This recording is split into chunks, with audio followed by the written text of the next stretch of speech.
Twilight being a story which involves supernatural themes, but in the end it's a story about teenagers and love and passion and sensuality and so on. So how did this all affect your kind of acting? I mean, being a story which is based on such real elements but with this supernatural twist. One of the most interesting things about it is that it's a human quality to fall in love, but what happens between them is completely otherworldly, and like how to deal with physically what it feels like, and like all of the myth behind the vampires, and because they're all these little facts, and a lot of them contradict one another, and it was hard to get them straight, and sort of like just a fantastical version of what love is, and at the same time it is the same thing. Like it's not like it's a different. It is a different thing to fall in love with a vampire physically, I guess, but when it comes down to it, what makes it so hard for them is that it is what normal people feel. I don't know if this is making sense, but I'm really trying. Do you know what I'm saying? Can you help me? No. He never knows what I'm saying. I know. I mean, I guess I spent a lot of time as well trying to humanize the vampires. So you're not really playing something too. I mean, I tried to make it like, for one thing, he is very aware of what being a vampire is. He gets bitten when he's not conscious, and then he knows exactly what he knows. He's a human, but at the same time wants to kill people and is going to live forever and is 1,000 times stronger and faster than any other human. But and he's aware of his effect on people as well. But on top, so like the initial attraction. I mean, humans are initially just attracted to vampires because they have that aura about them.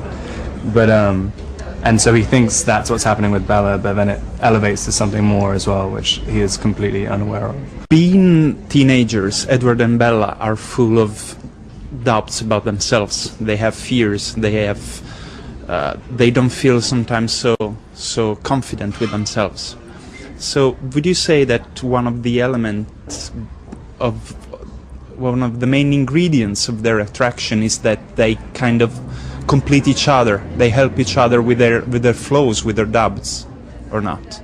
Yeah, well, I don't think those doubts are only in teenagers, because one of our main characters is 108 years old. He's not a teenager at all, and my character, who comes into the story with lots of doubt and insecurity, loses it for whatever reason when she meets this guy, and is sure-footed entirely. I mean, naive, but for whatever reason is willing to sort of do anything for him and herself. So, yeah. Would you have something to add about this? Yeah, I mean, I think it's definitely true. I think,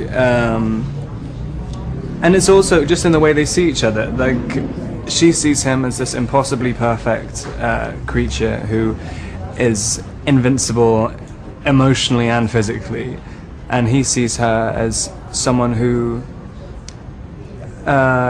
definitely completes him. I mean, he even says, like, I don't have a life without you. You are my life. And so, because he doesn't.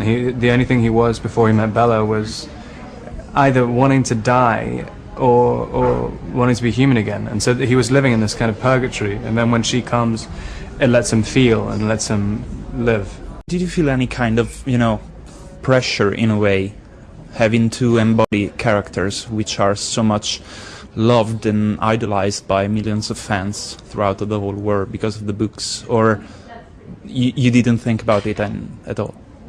At the time, I was sort of unaware of everybody's obsession with the characters. It was only after. I mean, we were semi-aware during shooting, but we sort of ignored it. And then afterwards, I realized that this is going to like make or break many girls' opinions of me, which is fine, I suppose. But thank God I didn't know, so it didn't affect the performance. I felt only responsibility to myself and to the character, because if you don't bring the character to life, it dies on the page. So, no. It's interesting as well. It's always fun to have that pressure, like, because a lot of the times when you're making a movie and if it's hard,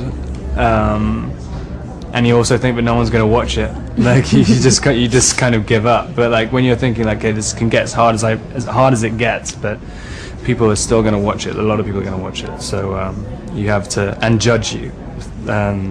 So you have to, I don't know, you really try. So it's good.